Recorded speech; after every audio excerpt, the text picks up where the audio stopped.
Hello, welcome to Last Day's News with Kenny Jacobs. And I want to do a short video for you today talking about some current events as it relates to Bible prophecy. And first headline is kind of an interesting, strange little article. Headline reads, Emmanuel Macron to propose reorganization of Islam in France. It says French President Emmanuel Macron wants to reorganize Islam in France to better integrate worship, fight fundamentalism, and preserve national cohesion. We are working on the structuring of Islam in France and also on how to explain it, which is extremely important, Macron said. My goal is to rediscover what lies at the heart of secularism, the possibility of being able to believe as not to believe, in order to preserve national cohesion and the possibility of having free consciousness, the French leader said, declining to reveal further details about the reform plan. I will not reveal the proposal until the work is completed, he said. Just an odd, very odd article, subject matter, and again, I believe that it's worth keeping a very close eye on Emmanuel Macron. He's kind of seen as somewhat of the president of the European Union at this point, and also his name's Emmanuel, which means God with us, which keep your eye on him. That's all I'm saying. Well, let's move on to another news issue, or this is actually about a debate. It's about a DVD that I've actually got ordered. When I watch it, it should be here next week. When I watch it, I will certainly mention it to you in another video. There's a DVD from a 3-hour debate about the identity of Mystery Babylon, whether it's Mecca or whether it's Rome. But this is the headline here. Prophecy Watchers, why are Pope and the Turkish leader meeting over Jerusalem? It says the debate rages over biblical ramifications of future alliances and world events. It says two rock stars of biblical prophecy with divergent views of future world events sat down for a 3-hour debate over whether Islam or the Vatican is going to rule the world, leading to the cataclysmic war that results in the return of Jesus to straighten things out. Then last week, the Pope welcomed to the Vatican an Islamic world leader attempting to reestablish the caliphate with himself in charge. Now they agree that the meeting of Pope Francis and Turkish President Erdogan could have world-shaking consequences, whoever is right. Erdogan spokesman Ibrahim Kalin said the future status of Jerusalem is high on the agenda and called for an end to racism, xenophobia, Islamophobia, and discrimination. Again, missing from that list is anti-Semitism and Christian persecution. Well, let's move on. The meeting has been hailed as promising global peace. Taking notice of the unprecedented meeting in the Vatican between one of the world's most powerful Islamic leaders and the head of the Catholic Church, two famous prophecy watchers, New York Times best-selling author Joel Richardson and Bill Salas, believe the summit has biblical significance and potentially explosive political consequences. And again, I could not agree more with that.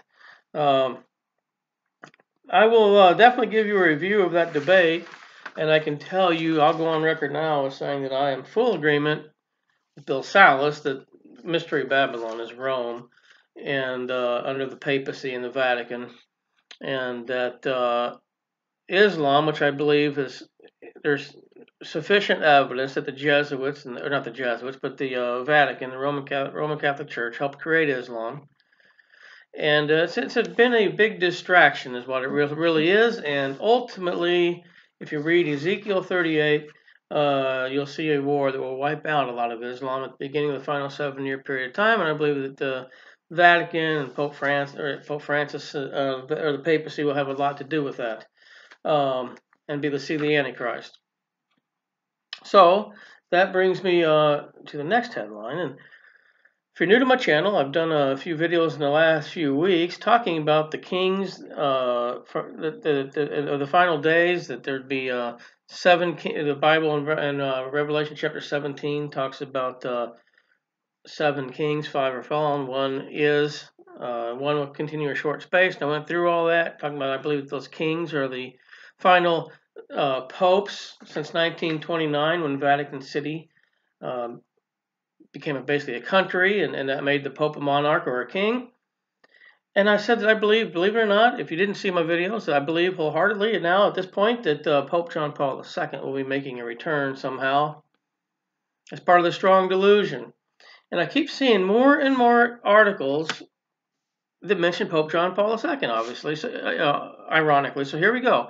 Out of the Washington Examiner, Pope Francis must make the church a beacon of truth again. Well, first of all, before I get into this article, I would have to say that the Roman Catholic Church has never, ever been a beacon of truth. How can you start your church on the lie that Peter was the first pope? And the whole system is a false system based on that lie. And all you have to do is do a study on your own of the wicked history of the papacy in Rome. But it says Pope Francis must make the church a beacon of truth again. It says Pope Francis is a kind and compassionate man. His papacy has emphasized care for the poor. He is not known, however, for taking bold and resolute positions against tyrannies. It talks about how he was rightly criticized for appeasing Fidel and Raul Castro in 2015, and a couple other issues of that nature. And most recently in China, it says where Vatican officials have asked 2 so-called underground bishops loyal to the Universal Church to step aside in favor of bishops nominated for ordination by the communist tyranny. But what's interesting about this article, and the reason I'm covering it, is if you go on down, it says in 1979, when St. John Paul II returned to his home country for the first time in several years, the newly appointed pope said Mass in Victory Square in Warsaw's Old City. During his sermon, after he challenged celebrants to embrace the role they had been given as faithful Christians living under a hostile regime, the crowd, under the watchful eyes of their Soviet oppressors, broke into excited cheers of "We want God." Francis would do well to take a page from John Paul II's book. Francis would also do well to take to heart the Gospel of Matthew, where it reads, "You are a light of the world. A city seated on a mountain cannot be hid, neither do men light a candle and put it under a bushel, but upon a candlestick, that it might shine to all that are in the home." The world is filled with people like Lech Walesa, the Polish activist, best known for his work opposing the communists in the 1980s. But every Walesa needs a John Paul II. The world would benefit from such leadership. It's time for the head of the Universal Church to take up his cross of leadership on universal values. I believe Pope Francis at some point will step down, be seen as an apostate, as an anti-pope, clearing the way for John Paul II, who will be gladly received and as a part of a lying sign and wonder. And in Revelation chapter 17 it says the false prophet had power to give life unto the image of the beast, and the beast was the one who was and is not and is again, that the world will wander after. Very, very interesting. And again, it says the world needs another John Paul II. Well, as I said, don't be surprised if he doesn't come back on the scene in one form or fashion, whether it's through holograms, whether it's through an alien thing, who knows, or just an actual satanically inspired resurrection. I don't know, but God is sending a strong delusion, and I believe we're going to see more of John Paul II. All right, things are heating up in the Middle East as the Olympics are going on and they're crying for world peace.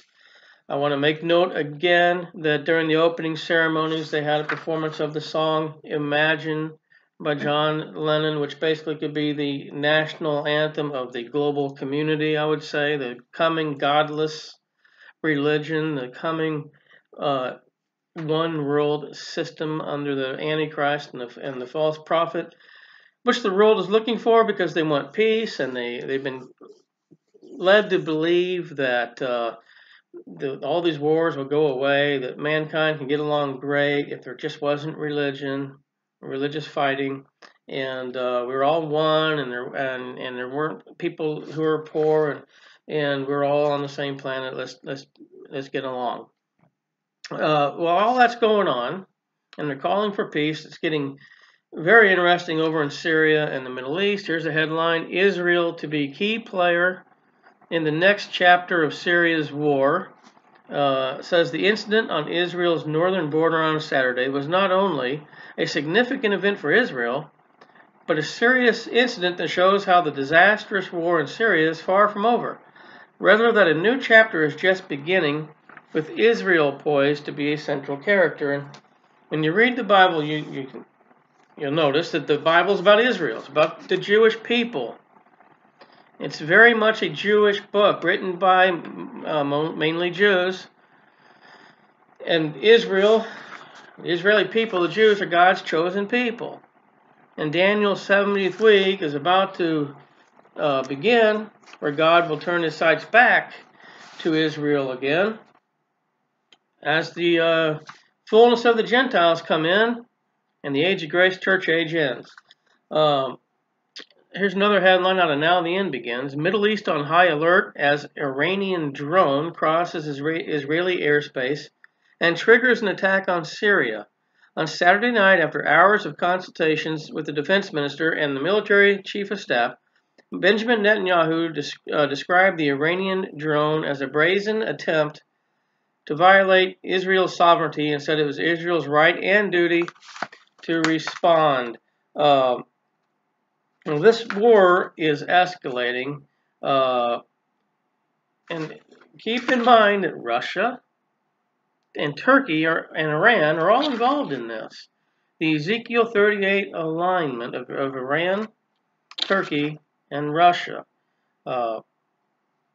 It's a Saturday's confrontation, the most serious between the sides since the Syrian civil war began, comes amid Israeli warnings that it will not let Syria become an Iranian base and will intercept weapons shipments bound for Iran-backed Hezbollah militants in Lebanon.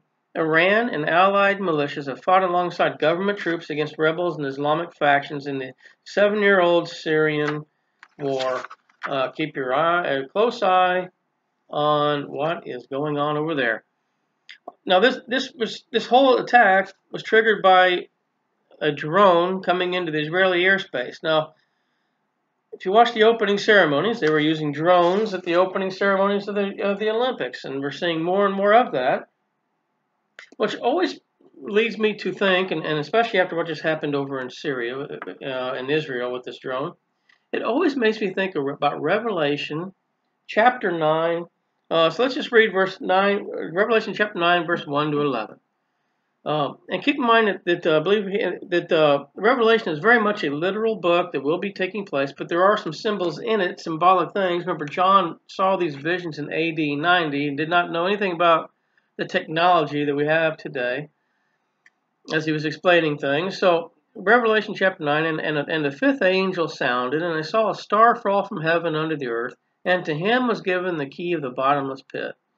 And he opened the bottomless pit, and there arose a smoke out of the pit, as the smoke of a great furnace, and the sun and the air were darkened by reason of the smoke of the pit.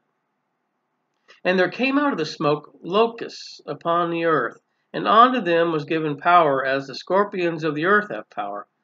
And it was commanded them that they should not hurt the grass of the earth, neither any green thing, neither any tree, but only those men which have not the seal of God in their foreheads. And to them it was given that they should not kill them, but that they should be tormented 5 months, and their torment was as the torment of a scorpion when he striketh a man. And in those days shall men seek death, and shall not find it, and shall desire to die, and death shall flee from them. And the shapes of the locusts were like unto horses prepared unto battle, and on their heads were as it were crowns like gold, and their faces were as the faces of men, and they had the hair as the hair of women, and their teeth were as the teeth of lions, and they had breastplates as it were breastplates of iron, and the sound of their wings was as the sound of chariots of many horses running to battle. And they had tails like unto scorpions, and there were stings in their tails, and their power was to hurt men 5 months. And they had a king over them, which is the angel of the bottomless pit, whose name in the Hebrew tongue is Abaddon, but in the Greek tongue hath his name Apollyon. Very interesting. This army of locust-like scorpions with these stings in their tails to hurt people. And they had hair, go back up there, on their heads, they had crowns of gold on their heads, and their hair had hair like women, and just a very interesting, very strange vision. But I believe quite possibly something similar to drones is what John was saying, an army of drones flying through the air with some type of weapons, whether it be some sort of a virus that it has on it to make people sick, makes people want to die, but they won't be able to die. I don't know, but it's just interesting how more and more we're seeing drones as an everyday part of life, but also as a form of warfare. Very, very interesting to me. And real quickly, as I was reading this verse 4, it says, but only those men which have not the seal of God in their foreheads. I read Revelation, and I read commentaries on Revelation. Hear what people say. If you are a believer in the book of, during Daniel's 70th week, during the book of Revelation times, God is not going to protect you unless the only people who are protected, the only believers who are protected during that time period are the 144,000. Those are the sealed on their forehead by God. Believers in this time point, unless you are one of the 144,000, you can still be part of all of these judgments. You can die from any of these wars, any of these judgments during Daniel's 70th week. Only the 144,000 in chapter 7 are the ones who are protected supernaturally by God. Everybody else at that point in time is fair game for Satan, the Antichrist, and that's why so many people will be beheaded for their testimony during that time, which we see in Revelation chapter 20, verse 4. But again, just interesting what's going on with the drones. All right, here's another interesting article. This is something that's happening more and more as we go along, and I've seen several festivals that are using this type of thing. Disney's been using this type of thing. This is in Naperville, Illinois. Naperville's Rib Fest. It goes in talking about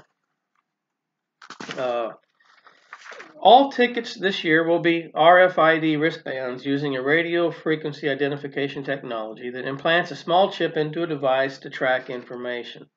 Grimes said the wristbands will serve 2 purposes at this year's festival. First, they'll be scanned to allow access to the park. Those who buy tickets in advance will be mailed their wristbands. Those who buy tickets after, whatever. Additional wristbands will be available at each gate. The wristbands can also replace traditional payment for tech-savvy festival goers who want to buy food or beer. People can use an account if they're set up instead of cash or a credit card. The account is tied to a credit card. With the advent of the RFID wristbands, Ribfest won't sell beverage tickets this year. People who want to buy drinks can get in one line to have their wristbands scanned. Here you go. Again, it's just these RFID type payment systems and being promoted as convenient and enhancing your life, making things easier. But eventually, I believe these wristbands will be replaced with an implant chip, and people are already doing that in the right hand or in the forehead. Revelation chapter 13, verse 16 and 17. One last story I want to cover tonight, just real quickly. Headline reads, I'm here as a global citizen, not as an American. Ashley Judd. She was she's acting as a goodwill ambassador, and great, fantastic. I'm all in favor of that. I love when people are going over trying to help some of these people in these countries. That's great. But there's always something more sinister these days. Let's look on down here. She says she looked every journalist in the eye. As she said, I want to mention that although I'm an American, I don't swoop in here as if my country is good, right, and perfect. I come to you as a global citizen and not a high and mighty American. I can hopefully help do some good. This global citizen thing, it is getting more and more popular. I just saw that Usher signed on to represent that global citizen movement. We're seeing more and more celebrities being called global citizens, just trying to make everybody think it's the thing to do. It's just great. And of course, the United Nations and is behind all that, and their Sustainable Development Agenda. Guys, we're living in the very last days. If you do not know that you are saved, today is the day of salvation. You do not want to die in your sin. And contrary to popular belief around the world, there is only one way, and that is Jesus Christ. He said it himself, I am the way, the truth, and the life. No man comes to the Father but by me. The Bible says that all have sinned and fallen short of the glory of God, and that the wages of sin is death, but the gift of God is eternal life through Jesus Christ our Lord. The Bible also says that all who call upon the name of the Lord shall be saved. If you have not done so, put your faith in Jesus. He loves you, He died for you, and He will save you if you just believe the gospel that Jesus suffered on the cross and died for your sin and rose again. Turn to Him in faith. God bless everyone.